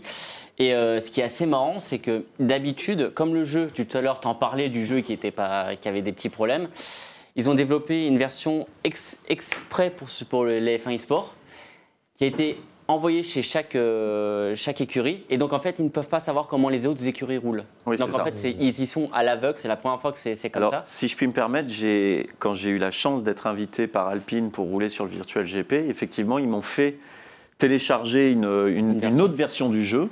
Et tu te connectes et tu es le seul à jouer en ligne avec les 2 autres pilotes officiels Alpine. Et c'est très surprenant. En fait, tu as ta version du jeu. Et tu sais pas du tout tu es seul au monde à jouer sur ce jeu. Ouais, et c'est super rigolo. Et donc voilà, pour les... Alors, est-ce que... non, donc ça n'a pas été fait juste pour corriger les problèmes du multi qu'on a sur... Si, un peu aussi quand même, parce qu'on sait, le F1 2021, il a encore... je pense que le fait que eSport soit arrivé un peu tard dans le jeu et créé quelques soucis, et on a des soucis de développement, donc ils sont encore en train de les régler, mais c'est vrai que pour les F1 eSport, il n'y aura pas de problème, puisqu'ils ont créé une build spécialement pour la compétition. Petite parenthèse, c'est quand même terrible pour les ligues qui organisent des championnats sur ce jeu. Oui, on a quelques j'en fais retards. partie, la Ligue XRT qui a suspendu son championnat PC. Beaucoup de ligues ont suspendu leur championnat parce que le multi est parfaitement injouable. On ne peut pas continuer à faire du coup des championnats, mais sur la version précédente? Alors, compliqué. si, mais ce serait d'une tristesse. C'est-à-dire qu'en fait, c'est un petit peu biaisé parce que les deux... C'est une bonne solution quand même. Oui, mais les deux versions sont quand même pas les mêmes en termes de gameplay. Le jeu n'a rien à voir. On a un meilleur ressenti dans le F1 2021 en termes de pilotage. Ça veut dire que pour t'entraîner, il faudrait continuer à jouer à l'ancienne version. C'est un petit peu bancal. Et les joueurs, ils ont tellement poncé le 2020, enfin ils l'ont tellement joué au 2020, ils en ont marre. On a vu dans les vraies compétitions des gens revenir en arrière en moto et reprendre la moto de l'année d'avant. Oui, d'abord, ça c'est vrai. Oui, mais bon, chez Yamaha, il n'y a pas longtemps. Là, on est en pointe. Voilà. On est sur un sport, un e-sport. Alors, il y a ce F1, c'est F1 e-sport, calendrier de 12 circuits. Ouais, exactement. Du 13 octobre au 16 décembre. Voilà, donc de ce soir jusqu'au 16 décembre. Voilà, ça commence direct. On a quand même 3 Français. Enfin. Alors, il y a une petite info, pardon. Vas-y. C'est que la chaîne Twitch de Canal Plus Sport va diffuser les GP avec aux commentaires un certain Julien Febro et une jeune femme qui gagne à être connue, qui s'appelle Margot Lafitte. Elle est un tout petit peu connue. Et donc nous aurons nos deux amis Margot et Julien aux commentaires des F1 eSport. C'est bien, c'est génial ou pas? Oui, génial. C'est une très très bonne idée pour occuper l'hiver. D'ailleurs, à un moment, il avait été question de mettre des courses moto, parce que nous, par exemple, en moto, je présume que c'est pareil en voiture. Oui. En fin novembre, décembre, janvier, avant le Covid, il n'y avait rien. Alors, on va aller à Mandalika le 21, 22, 23 novembre, mais sinon, normalement, au 2 novembre, au 11 novembre au plus tard, c'est plié jusqu'à début mars, sauf s'il y a pour les essais, les tests hivernaux. Je te rappelle que c'est pour ça que le Dakar a été créé. Hein. Oui. Il y avait un vide. Tu peux nous donner le nom des équipes ou Le nom des équipes, c'est exactement. Merci de suivre mon conducteur. Tu vois, Ah bon, pardon. C'est exactement ça. Le nom des équipes, en fait, c'est exactement les mêmes qu'en réel. C'est Mais c'est les mêmes équipes que. C'est les mêmes oui, équipes, c'est les mêmes vraiment équipes qu'en réel. On a Alpine, on a Mercedes, on a Ferrari. D'accord. Ils auront un peu des noms e-sport pour aller un peu avec le truc. Mais globalement, c'est ça. On a surtout eu un gros mercato cette année. C'est la première fois. Oui, c'est ça. Il y a eu les chaises musicales. Il y a eu les chaises musicales. Il faut savoir que le champion du monde en titre, Jarno Opmeer, qui était chez Alfa Romeo, part chez Mercedes. Donc ils ont racheté, ils l'ont récupéré. Son associé, donc son second, qui était un peu un metteur en point, un bon metteur en point, lui part chez McLaren. Donc Alfa Romeo, qui ont joué le titre l'année dernière, cette année, ils ont plus personne. Brandon Leaf, qui est le champion du monde 2017 et 2018, qui était chez Mercedes l'année dernière, il part chez Ferrari, rejoindre le champion du monde 2019, Tonizza. Donc on va avoir un gros line-up chez Ferrari aussi. Problème, c'est que comme en réel, quand tu as un changement de pilote, donc changement d'équipe, il y a un temps d'adaptation.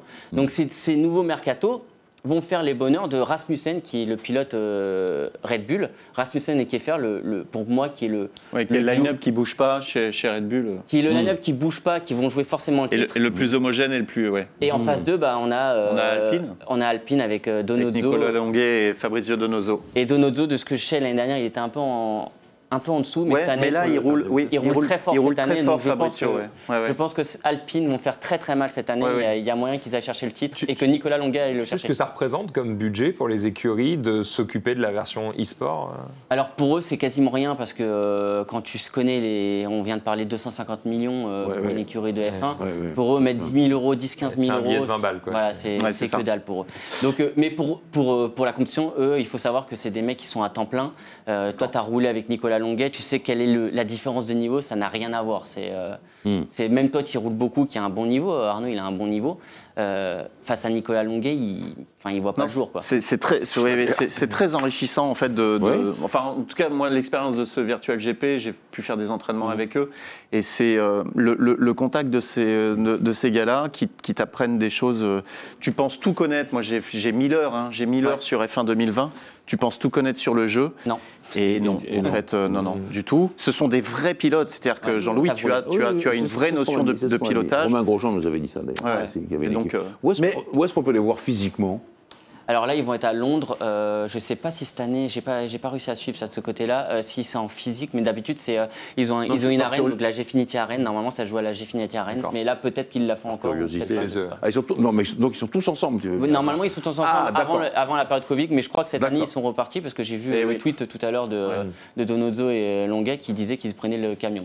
Mais Max, juste, est-ce que la vraie question, il a parlé de Margot, de Julien qui vont commenter, est-ce que dans 20 ans, le e-sport, il peut y avoir plus de jeunes, les jeunes vont plus regarder le e-sport, le virtuel, que ça peut arriver, plus que la vraie Grand Prix de Formule 1, par exemple? Moi, je vois qu'en vieillissant, je m'intéresse plus au réel qu'au virtuel. Je sais pas si. Mais j'ai dit les jeunes, justement. En vieillissant. Ouais, mais bon, j'ai que 32 ans. Oui, c'est vrai. Ça pourrait arriver, j'ai l'impression quand même qu'on y va tout doucement. Je pense que c'est deux choses très différentes et qu'on peut aimer l'un et l'autre de manière égale. Mais l'e-sport, c'est pas tout à fait du sport. Le sport, c'est pas. L'e-sport, c'est pas tout à fait du sport. C'en est, mais c'est une. La préparation est la même, que ça soit de l'e-sport ou du sport. C'est la préparation est la même. Après, comment tu l'appliques? Pour moi, l'e-sport est une part du sport, comme le sport mécanique est une part du sport dans le sport. Il a raison. Je ne sais pas si je suis très clair. Oui, je comprends très bien. Et je vais même te dire, c'était tellement clair et brillant qu'on va finir là-dessus. Et je dis pas ça parce qu'on arrive et que j'ai un chrono qui me met la pression et qui me dit tu vas être coupé et il n'y aura même pas de générique de fin. Ce serait quand même dommage de ne pas vous dire au revoir, messieurs, de ne pas vous remercier, de vous donner rendez-vous dans. Moi, je passe juste un petit message à nos deux managers, Stéphane Koch et Richard Arnaud, qui s'occupent respectivement de As et de Alpine, qui vont avoir du taf là pendant quelques temps. Absolument. Bon, allez, courage. Fabien, merci. Rémi, merci. Jean-Louis, à bientôt. Je ne te remercierai jamais assez. Max, merci beaucoup d'être venu. Merci à vous. C'était très chouette de t'avoir. Et tu es chez toi, en fait. Donc tu reviens. Donc j'ai envie de te dire, tu reviens quand tu veux chez toi. Et nous, on se retrouve dans 15 jours pour un nouvel épisode de Racing Stream. Merci de nous avoir suivis. Très bonne journée sur le stream. Bye bye. Ciao.